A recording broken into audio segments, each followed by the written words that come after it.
Olá, tudo bem? Seja muito bem-vindo a mais um programa Impressões da Sociedade Bíblica do Brasil.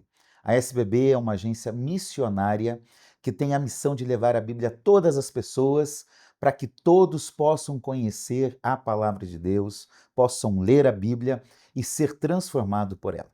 E hoje, no programa Impressões, nós temos uma visita muito especial que é um amigo muito querido, alguém que tem contribuído muito com a igreja brasileira, dentro da teologia, e eu quero receber, então, com muita alegria, Bibo, do canal Bibotalk. Seja Olha bem-vindo. aí, obrigado Assir, obrigado a todo mundo, obrigado SBB pelo carinho.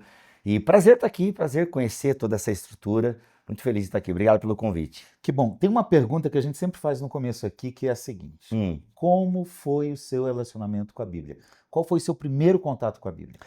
Eu nasci num lar cristão, né, católico, então a gente tinha lá uma religiosidade básica, né, com a Bíblia. Tinha a Bíblia em casa e tal, mas eu Aquela não Bíblia tinha aberta, né? aquela Bíblia aberta e tal. Eu até cheguei a fazer um estudo bíblico de uma outra religião, sabe aquela que vai de porta em porta? Sim. Eu cheguei a fazer um estudo bíblico com eles, com, sei lá, eu devia ter uns 6 anos de idade. Bom. Minha mãe, né, não, tudo bem. Aí a minha avó falou, não, mas eles são de outra religião. Mas lá eu tive eu lembro que eu cheguei a pegar a história de Gênesis ainda um pouquinho lá com eles, tal. Daí a minha avó não deixou. E depois a Bíblia sumiu da minha vida, né? Cheguei a fazer ali, né, algum outro rito religioso, mas a Bíblia era só um livro mesmo, sem significado algum. Mas com 13 anos, eu fui pego roubando uma caneta. Deixa eu te contar essa história. Eu fui pego roubando e, enfim, né, eu tive que contar para minha mãe, porque o dono da loja pegou a minha bicicleta. E ele falou assim: só tira essa bicicleta daqui se a tua mãe ou teu pai vier pegar essa bicicleta. Cheguei em casa e falei: mãe, roubaram minha bicicleta. E, né, menti para minha mãe. Só que, mentir para mãe é difícil, né? Mentir para mãe é difícil. E eu fui lá e contei para minha mãe: eu roubei, fui pego e a minha bicicleta tá lá e tal. Aí minha mãe, enfim, minha mãe foi lá, foi humilhada pelo dono da loja e tal. E enfim, eu vi muito, assim, a tristeza no rosto da minha mãe. Se meu pai descobrisse, irmão, eu devia estar sem uns dentes hoje aqui, né? Naquela época isso acontecia, Sim. né? E a tristeza da minha mãe me deixou, assim, muito abalado. A tristeza da minha mãe, cara. Que coisa. E na época, eu acho que como todo estudante de escola pública, eu tinha um Novo Testamento dos Gideões Internacional. Ou é Gideões Missionário? Não, Gideões Internacional. Gideões Internacional. Tinha lá o meu Novo Testamento, azulzinho. E aí eu peguei aquele livro e eu juro pra ti. E eu folheei, comecei a olhar, é só o Novo Testamento, Salmos e Provérbios, se não me falha a memória. E lá atrás tinha uma oração. E eu fiz aquela oração de entrega a Jesus. E eu juro pra ti que a memória que eu tenho é que a oração que estava lá atrás dizia o seguinte: eu aceito Jesus como Senhor e Salvador da minha vida e eu nunca mais vou roubar nada. Uau, Eu que juro para ti experiência. que não a oração não é essa. Não, sim. A oração é só uma oração básica de entrega a Jesus. Mas eu juro para ti assim, que naquele dia eu li isso. Eu entrego, eu aceito Jesus Cristo como Senhor e Salvador da minha vida e eu nunca mais roubarei. E eu assinei, que você tinha que botar o seu Tinha. nome. Não sei se é assim hoje em dia. Também não Eu lembro. botei o meu nome. E, cara, eu nunca mais roubei nada na minha vida, pelo menos de maneira consciente, né? Então, assim, nunca mais roubei na minha vida. Até no trabalho, eu falei, mano, sabe que se eu fizesse um trabalho, eu não vou estar roubando tempo, porque eu sou trabalhador, eu sou pago para trabalhar. Então, até eu criei, assim, entendeu? Uma parada, eu não posso roubar nunca mais, porque a minha mãe, eu nunca mais quero ver ninguém passar por aquilo. Então, a Bíblia entrou, claro, ela entrou dessa forma, obviamente que eu li uma coisa ou outra, mas só aos 17 anos fui evangelizado, fui parar numa igreja pentecostal e por mais que fosse uma igreja pentecostal, né, se tem a fama de que os pentecostais não estudam a Bíblia, uma fama completamente injusta, né? E ali eu entendi, mano, nós somos o povo do livro. E é muito legal assim, porque eu era de uma igreja pentecostal, mas tinha os cultos de reteté, né? Tinha lá um outro reteté, mas tinha o culto de terça-feira, que era o culto De de doutrina. doutrina, entendeu? E nós tínhamos bons expositores na nossa igreja sede ali em Joinville, Santa Catarina. E eu lembro que eu gostava muito desse culto, porque a Bíblia era aberta. Eu gostava do reteté, como um bom filho do pentecostalismo, mas eu preferia. E é muito louco, porque aí teve a escola dominical. Como assim? É um lugar que a gente vai E pode fazer pergunta, que sensacional. Virei um rato de escola dominical. Que legal. Amava escola dominical, amava, amava, amava, porque detalhe, eu nunca fui de estudar, assim, nunca, nunca, nunca, nunca, nunca, assim, eu era um cara que eu passei na escola por, assim, por misericórdia, por ser escola Do pública. professor, inclusive. E porque eu era amigo dos professores, né, enfim, mas eu nunca fui um cara de estudar, e quando eu cheguei à fé, infelizmente, né, já sentindo déficit, porque nunca levei português a sério, gente, olha aqui pra mim, português, até matemática, é muito importante, tem que estudar, jovens, eu nunca vou usar isso aqui na minha vida. Cara, presta no raciocínio da coisa. Português mesmo, você tem que prestar muito, aprender a ler, interpretar. Porque se você é crente, você vai usar isso na Bíblia. E a matemática, você nunca vai usar Bhaskara? Provavelmente não. Mas você vai, sabe, as equações, faz você aprender, se concentrar, sabe, em construir uma ideia. A equação é isso. Você nunca vai usar Bhaskara, provavelmente. Mas é o lance de você pensar, somar aqui. Então é importante. Eu não dei bola na época. E eu senti falta quando eu cheguei na igreja. Porque, mano, é a palavra de Deus, a gente é o povo do livro. E a Bíblia, ela, ao mesmo tempo que ela é um livro simples, a mensagem central da Bíblia é simples. Deus amou o mundo de tal maneira. Só que é o seguinte, ela tem muita coisa complexa que exige, né, estudo. E aí eu comecei a correr atrás, irmão. Eu comecei a correr atrás e aí eu cheguei à fé em 99. Em 2000, eu já estava num seminário teológico. Uau, Um ano depois. Um ano depois. Por quê? Olha só que interessante, assim. Posso continuar nessa história? Manda ver. Eu tinha um melhor amigo, que é um dos amigos meus que me evangelizaram, e a gente era muito amigo, assim, de orar em vigília, a gente, sabe? Nós acreditamos no batismo com o Espírito Santo, então a gente foi batizado na mesma vigília, sabe? Assim, foi uma amizade muito espiritual, assim, muito legal. E meu amigo já tinha esse lance mais missionário. Queria ir para Cuba, ser missionário em Cuba. Eu não sei o que estava acontecendo em Cuba na época que ele queria ir para Cuba, né? Isso é na época de 99, 2000 ali mais ou menos. Missionário em Cuba. E eu falava o seguinte para ele, mano, eu não quero sair daqui dessa igreja. Sabe por quê? Porque eu mesmo novo na fé, eu ganhei uma gincana bíblica. Eu ganhei uma gincana bíblica. Porque eu sou bom? Não, porque o filho dos crentes era um ruim. Tá entendendo? Sei.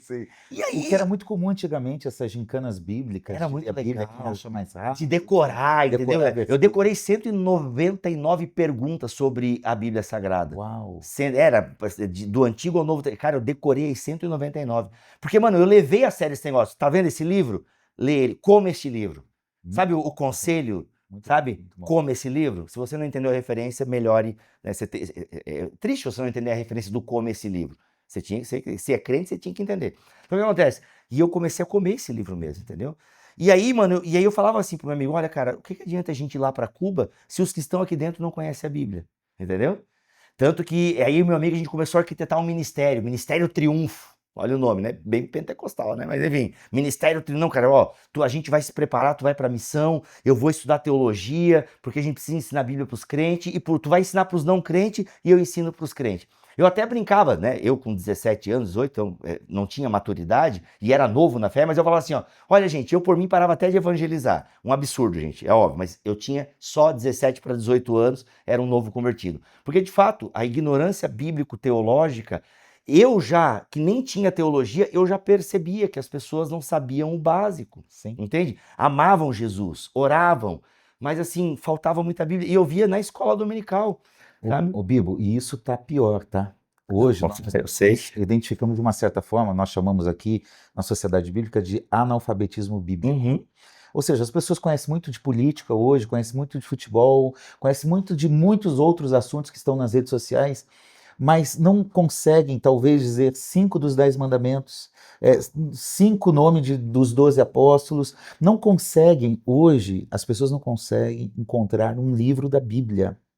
O que Não, antigamente... faz uma pegadinha na igreja. Galera, eu faço quando eu vou pregar para jovens, e às vezes eu tô lá vendendo algum livro meu, eu falo, ó, quem abrir em Naum primeiro, quem lê Naum aqui primeiro vai ganhar. Mano, demora pra vir alguém. Demora. Porque, claro, vem o pessoal com o celular, né? Não dá. Né? Não, tem que ser na Bíblia de papel. Sim, e inclusive nos aplicativos celular, se você olhar, tem uma opção que é a ordem canônica dos livros, mas tem uma ordem alfabética. Sério?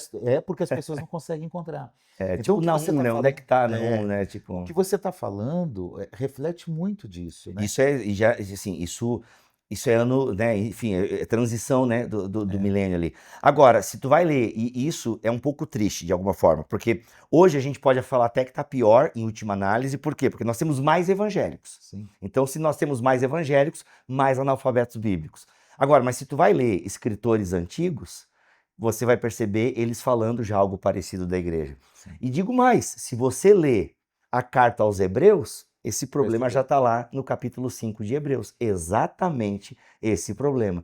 O autor aos Hebreus ou autora vai dizer: a essa altura vocês já deveriam ser mestres, mas ainda precisam que alguém ensine os rudimentos básicos para vocês. Ou seja, Exatamente. provavelmente essa carta é para uma segunda geração de crente que já não estava mais nem aí para a doutrina dos apóstolos, né, que era o cerne da igreja primitiva, né, Atos 2:42. Eles perseveravam de coração ao quê? Na doutrina dos apóstolos, né? Então, ou seja, por mais que a gente não tivesse um Novo Testamento estabelecido no período da igreja do primeiro século, né? Você já tinha cartas de Paulo rodando, talvez um outro evangelho, enfim, mas você já tinha o Antigo Testamento, né? Provavelmente a Septuaginta era, né, o manuscrito, né, que rodava por ali, e você tinha uma preocupação, né, das pessoas conhecerem. Você tem Paulo sendo julgado pelos bereanos, então tinha uma galera que conhecia de Bíblia. Tipo, o que esse cara tá falando aí? Procede, tá de acordo com as escrituras? A orientação de Paulo, de Jesus é, gente, vocês precisam conhecer o que o Espírito Santo vai, né? Olha, ele vai fazer vocês lembrar essas palavras que eu tô dizendo para vocês. Mas tem que ter palavra para poder lembrar, né? O que eu brinco com o pessoal. Gente, não adianta você achar que no momento da tentação, do aperto, vai vir algo. Não, o Espírito Santo vai procurar na gaveta do que está aí no seu coração, na sua mente, né? Então tem que ter ali para o Espírito Santo pegar e poder te edificar. Se não tiver, ele vai te edificar com o quê? Entendeu? É isso. A sociedade bíblica, ela tem uma ideia que a gente chama de ciclo da vida da Bíblia. Quando que a nossa missão para como SBB? Porque nós, quando No Novos surgimos... Céus e Nova Terra. É bem por aí. Há 200 anos, quando surgiu a primeira sociedade bíblica, em 1804, vamos traduzir a Bíblia para todas as pessoas, numa tradução adequada, numa linguagem que possam entender, e a um preço que possam pagar. Então a ideia ali estava muito implícita de pegar a Bíblia, traduzir e entregar à pessoa. Aliás, Hoje, uma pausa, eu quero falar, porque vai também para minha audiência esse vídeo. Se você nunca pesquisou a história do surgimento da SBB, que história bonita, é né? muito bonita a Como história. a curiosidade, a fome de uma menina. É essa É história, né? Mary Jones, isso. Gente, procure aí o surgimento da SBB, da Sociedade Vale a pena. Bíblica. É uma história bonita de como realmente a fome pela palavra pode mudar o mundo. Mas hoje nós ampliamos, nós não paramos mais na produção ou na distribuição. Nós estamos tentando levar o povo a um engajamento com as escrituras, por Uhum. causa dessa realidade, desse abandono das escrituras. E aí eu quero entrar numa outra pergunta aqui com você, que é o seguinte: você hoje tem um canal no YouTube, nas redes sociais, de forma geral, que é muito conhecido, é o maior canal de teologia Não, hoje, no YouTube eu não sou nem, sei lá, não tô nem entre os 10 no tá? YouTube, né? Nos Mas no podcasts. podcast a gente tem uma certa relevância, porque a gente foi um dos primeiros a começar, né? Então, hoje em dia tem essa ideia. A gente começou o podcast em 2011. Então a Nossa. gente está aí, agora a Já gente existia uma ideia de podcast? já, o podcast no Brasil existe há assim, podcast em atividade já tem 20 anos. Inclusive, uma curiosidade, né? O podcast em atividade mais antigo do Brasil é o Irmãos.com, um podcast cristão. Que legal. Um podcast cristão, o Paulinho de Gaspar e a Adri começaram a produzir podcast quando não tinha nem recursos tecnológicos para isso. Então eu comecei em 2011 o meu podcast, faz 16 anos agora em março de 2026. E 16 anos? Acho que é 16, E então a gente tem um pouco assim como essa referência, né? Que Mas legal. podcast hoje de teologia a gente é o mais conceituado e tal. Mas tem muitos Sim. outros bons podcasts, mas o Bibotalk, por ser o primeiro, é meio que respeitado por isso, assim, né? O Irmãos.com, ele é um podcast cristão, mas ele não era focado tanto em teologia, né? Então ele tem focado em missões, e também em vida prática de igreja e tal. Legal. E eu vejo na tua história essa transição, e onde você está agora é fruto dessa história, né? Alguém olha, tá ali um podcast legal, mas é essa fome pela palavra de Deus, pelo conhecimento bíblico, que possivelmente leva a isso, e é isso que eu quero perguntar. Como surgiu a ideia de fazer um podcast e qual foi o propósito para o qual você criou esse... Muito legal. Eu acho que tem um pouco. Isso é atravessado pela nossa história particular. Eu sempre gostei de me expressar. Desde criança eu lembro que a gente na época brincava na rua, né? Tempo que a criança podia brincar na rua e tal. E a gente às vezes brincava de escolinha e eu gostava de ser professor. Eu sempre gostei de ensinar o que eu aprendo. Eu tenho muita dificuldade em aprender, né? Depois agora de 40 anos eu descobri que tem algumas coisas, estou medicado, isso está me ajudando bastante. Na época não tinha. Mas eu sou uma pessoa que eu demoro para aprender, mas quando eu aprendo, eu consigo traduzir isso numa linguagem mais simples. Talvez um dos dons que Deus me deu é esse, né? E eu digo que é um dom que Deus me deu, e eu sei que eu tenho esse dom porque as pessoas falam isso. Cara, como eu consigo entender o que tu fala, como para mim fica claro, né? Como o teu podcast, que às vezes pega uns temas mais complicados, mas contigo fica leve, Sim. né? Então eu consigo traduzir bem isso.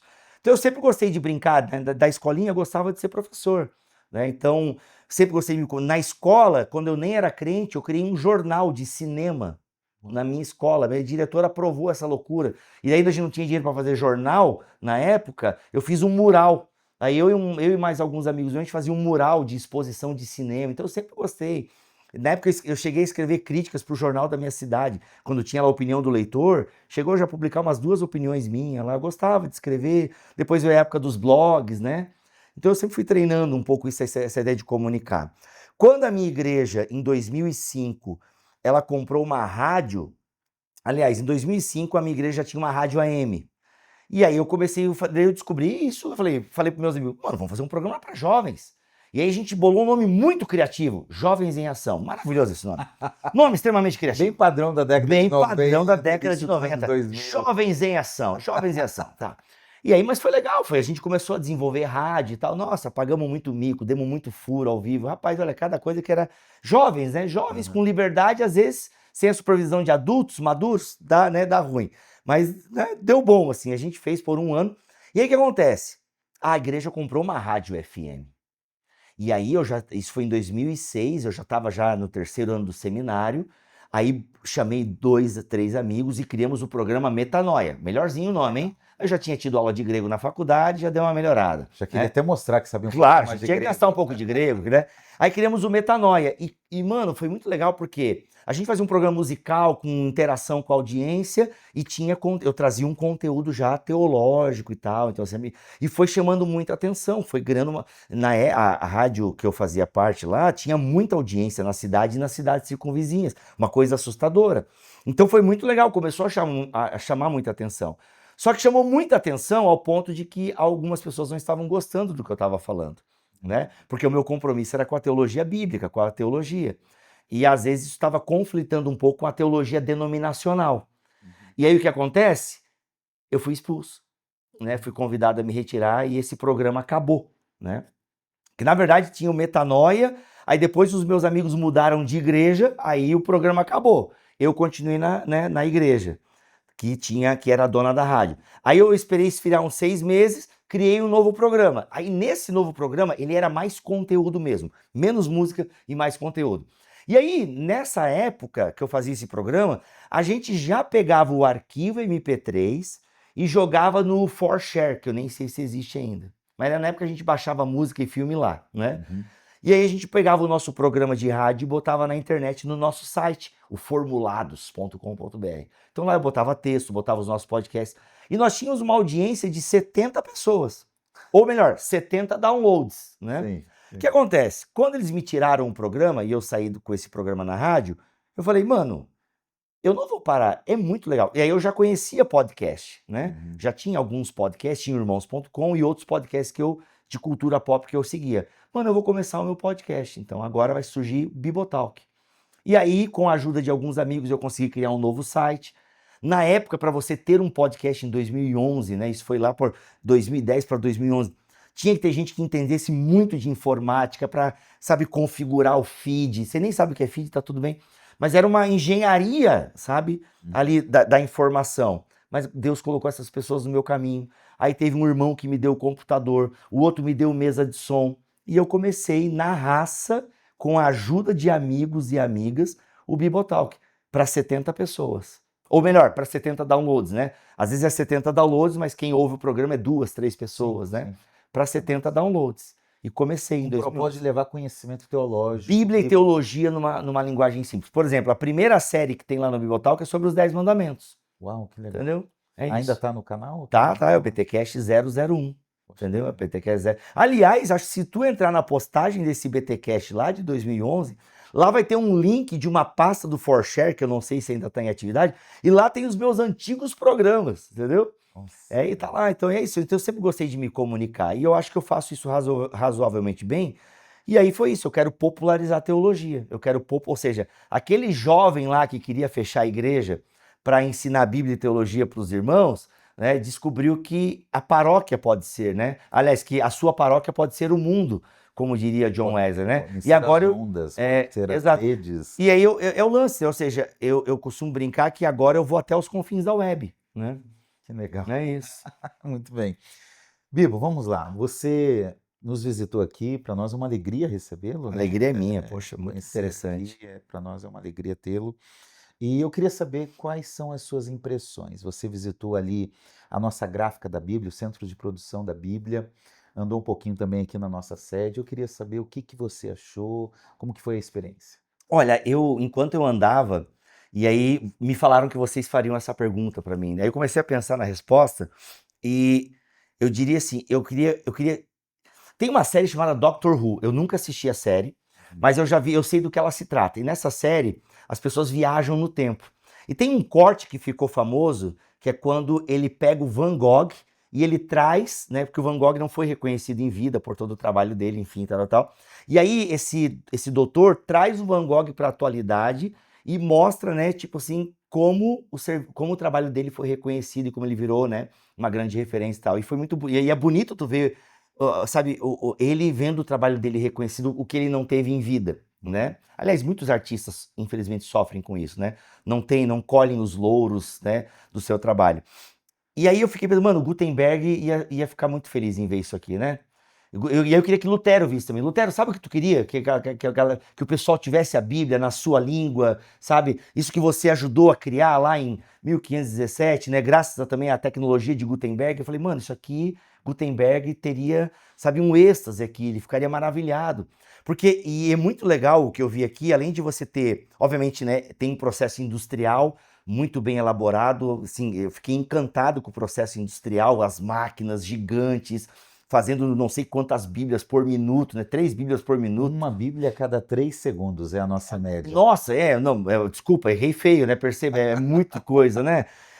Mas ao mesmo tempo tem um trabalho manual, sabe, artesanal, né? Lá fui lá onde, né, o pessoal, né, as irmãs lá estão costurando, outras pessoas colando Hum. e sabe, nossa, para fazer um detalhe, né, na Bíblia de Estudo NA, né? Aquele detalhe costurado na capa não é uma máquina que fez, né? É um ser humano que está ali botando todo o seu esmero. E eu fiquei assustado também com a quantidade que elas costuram ali, né? Até perguntei se elas estão sendo bem tratadas, quer denunciar alguma coisa aí, mas me ajuda, qualquer coisa. Eu já faço um stories aqui. Ela, não, maravilhoso. Mas como é que você consegue fazer 700 coisas aqui? Ela, não, tudo certo aqui, é só focar no trabalho, vai, a gente pausa, a gente toma o nosso cafezinho e vai, que bom, então tá tudo certo, né?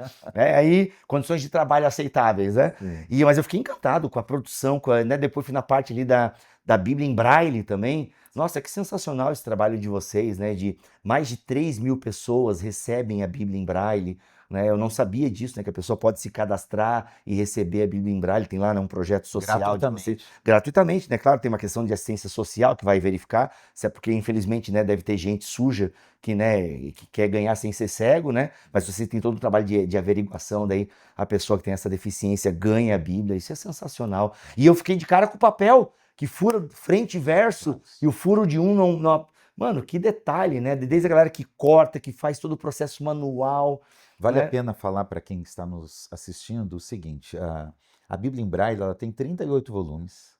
Se colocar um volume em cima do outro, dá 2 metros de altura. Eu vi ali na entrada ou em algum lugar aqui da SBB. Hoje o custo é de 5, 6 mil reais uma Bíblia daquela. Uma Bíblia daquela Com todos custa, os com todos os volumes. 66 volumes, É, né?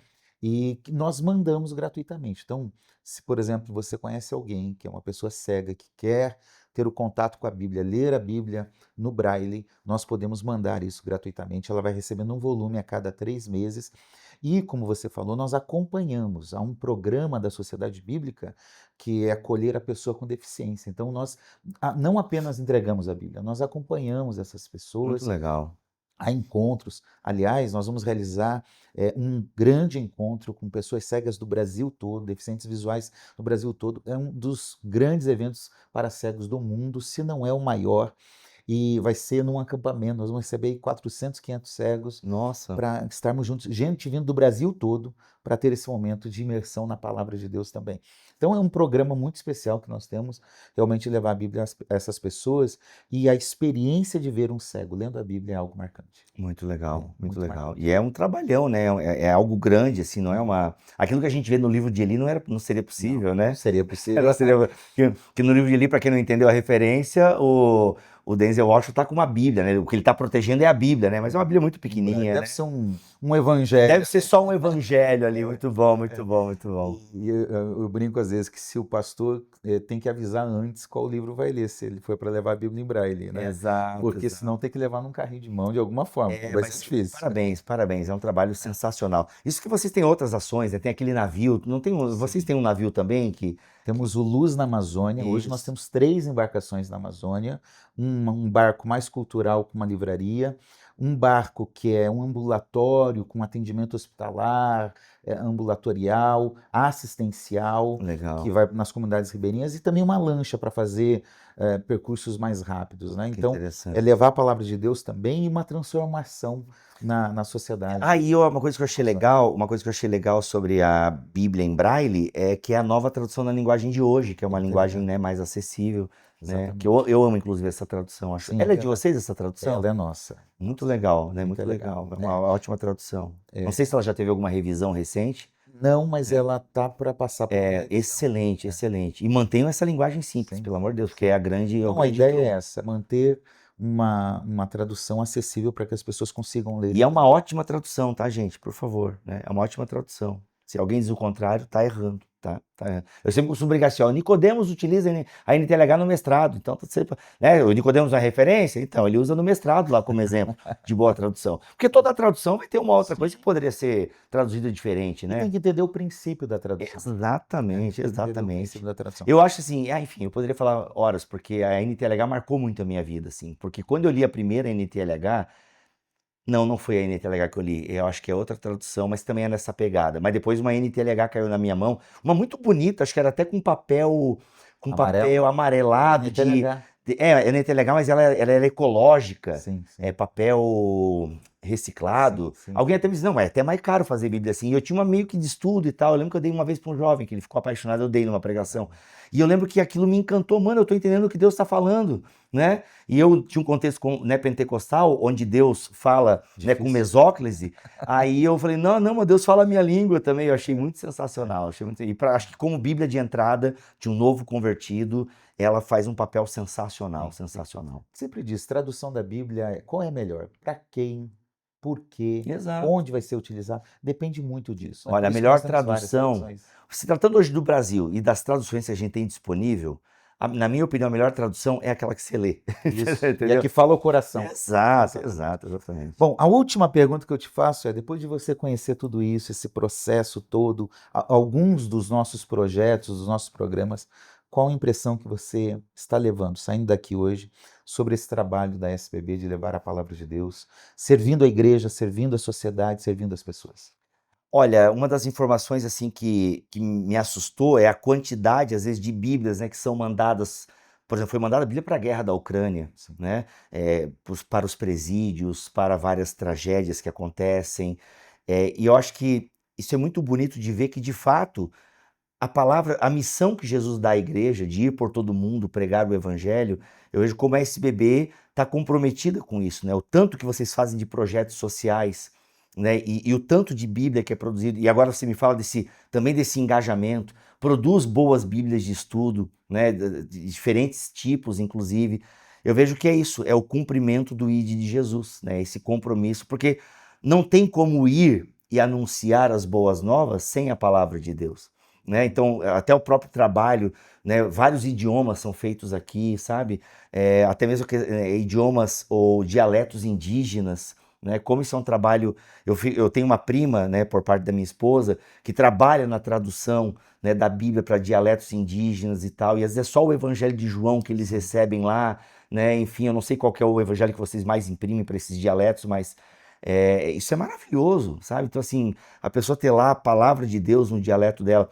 Eu acho que às vezes a gente se perde um pouco, né, como pessoas que moram no Brasil, cristianizado e até evangelizado em última análise, que a gente tem Bíblia de tudo quanto é cor, capa, e às vezes a gente não se dá conta de que tem pessoas que não têm isso, né? E que por isso que o trabalho da SBB tem que continuar, porque tem pessoas que incrivelmente não têm uma Bíblia.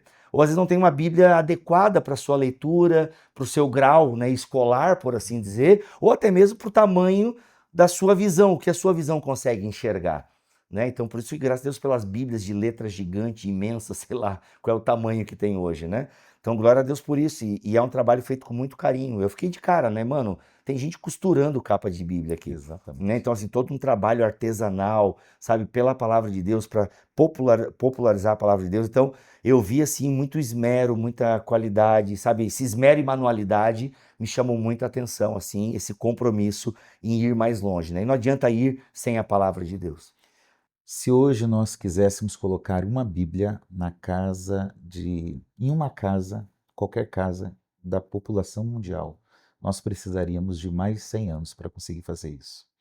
Então veja, a gente produz ali uma Bíblia a cada 3 segundos e ainda assim não damos conta. Por isso a gente está sonhando, inclusive, com a cidade da Bíblia, que é para aumentar a produção e criar um grande centro de treinamento, de engajamento bíblico para levar a palavra de Deus no mundo todo. Então essa missão precisa continuar. Com E é muito bom ter certeza. você aqui com a gente, Obrigado, gente. conhecendo um pouco mais disso, participando. É uma alegria de verdade recebê-lo aqui. Muito, eu que agradeço pela oportunidade. Que bom que deu certo a agenda. Graças Tá a aí, Deus. realmente glorifico a Deus por tudo que aconteceu aqui nessa manhã. Muito bem. Bom, suas últimas palavras, considerações finais? Muito bom, gente. Olha, o que eu costumo dizer, né, como parte da essência do meu trabalho, tem uma frase que eu costumo falar que o abismo que nos separa de um verdadeiro avivamento, ele é do tamanho do nosso desprezo pelas Escrituras. Sem Escritura, sem conhecer a palavra de Deus, não tem genuíno avivamento, não tem missão, né? Quando um cristão ele não se dedica de coração à doutrina dos apóstolos, isso para nós hoje em dia quer dizer a palavra de Deus, né? O cânon, os 66 livros que estão ali prontos para nós lermos inclusive numa linguagem que a gente possa entender, as Bíblias de estudos que nós temos que nos ajudam a entender texto, contexto, porque como eu disse anteriormente, a Bíblia não é um livro simples em última análise, tem muitas passagens na Bíblia que nós precisamos estudar, nos debruçar, então nós precisamos, sabe, meditar na palavra de dia e de noite. Nós precisamos dedicar o nosso coração, porque o salmista vai dizer: lâmpada para os meus pés é a tua palavra e luz para o meu caminho. Então não tem como nós andarmos num mundo em trevas se não estivermos iluminados pela palavra de Deus. Então que nós possamos ser cristãos que manejem bem a palavra da verdade. Eu sei que essa orientação Paulo dá para um obreiro, Paulo dá para um presbítero. Só que se nós entendemos que toda a igreja tem responsabilidade sacerdotal, e próprio Paulo vai dizer isso na carta ao Tito, né? Os mais velhos ensinando os mais novos, né? Então a igreja é uma igreja sacerdotal. Pedro vai dizer isso, né? Apóstolo João vai dizer isso. Nós somos uma comunidade sacerdotal e não tem como ser um sacerdote, uma sacerdotisa do Deus Altíssimo se não conhecer a sua palavra. Então que a gente possa realmente se engajar em conhecer o livro que molda a nossa fé. E não é só um livro de doutrinas, de regras, como muitas vezes a gente enxerga a Bíblia. Ah, é um livro cheio de regras. Não, não dá. Gente, é um livro que mostra a história da redenção. E quando eu entendo que eu faço parte de uma história muito maior que a minha história, com o que eu estou vivendo aqui em 2026, né, o que eu vivo, o que eu faço para Deus, é minúsculo diante da história que Deus tem construído, diante da história da redenção que começa com Abraão. Então eu sou parte de algo muito glorioso, de algo muito maravilhoso. Então eu costumo dizer o seguinte: se você não lê a Bíblia, se você não estuda a Bíblia, você não sabe nem quem você é. Você é perdido na missão de Deus. Você não conhece a sua identidade. Porque o ler a Bíblia, o se engajar com a Bíblia, não é sobre ter conhecimento das Escrituras para dizer que tem conhecimento das Escrituras. Não, a gente não precisa de mais um perito em Bíblia. A gente precisa de mais um discípulo de Jesus. Muito bem, a Bíblia foi dada para mudar as nossas vidas, Exato. não só para aumentar o conhecimento. Exatamente. Bibo, obrigado pela tua presença. Eu que agradeço. Deus te abençoe no seu trabalho, na sua missão, sua família. Amém. A você que esteve conosco, muito obrigado por assistir esse programa. Eu quero convidá-lo, convidá-la a se inscrever no nosso canal, a compartilhar esse vídeo com outras pessoas, porque certamente ele pode abençoar a vida de muita gente. Que Deus continue abençoando a sua vida, a sua igreja, seu ministério, e não perca o próximo programa Impressões e toda a nossa programação aqui no canal da SBB. Deus te abençoe, até a próxima. Tchau, tchau.